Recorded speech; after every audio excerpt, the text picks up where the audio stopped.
the name of Century is such a wonderful one. It's simple and it gets people thinking. When that train goes past, people will stop and think, Century, and that tells a story. And every time someone thinks about the story, it deepens their engagement with the story of rail, and it brings rail back into the mind. And of course, anything we can do to bring people back to rail and deepen engagement in it is a really good thing. I'm Tim Dunn, railway historian and broadcaster. So what a building, and the sun shining down here.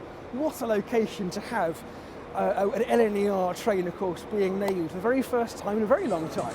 You've got to name a train, and you've got to think, why should, it's not just for any old reason. It's been done for good reason, and of course it does mark the centenary of the LNER brand. Of course, that was announced, in 1923, the first LNER, taking over in a grouping period from the old North Eastern Railway and others as well. So of course this marks 100 years since that all came together again, of course. And that livery, what a wonderful livery that is, representing that strong heritage of both the trains on the route and the people that work on them. And why fly? Honestly, why fly by plane when you can fly by train, I often say. We've got trains here that run from city centre to city centre to city centre. Why go by plane? You have to go and take the plane and take corresponding transport as well. This is a much better way to travel.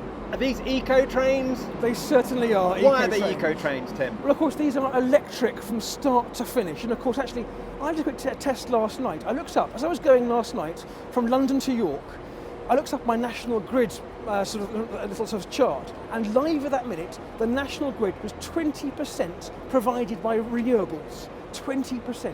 So 20% of my journey from London to York was powered entirely by wind and by rain, and by hydro. Isn't that remarkable? My train being powered 20% by just the world around us. That is the future, and this is the future of travel.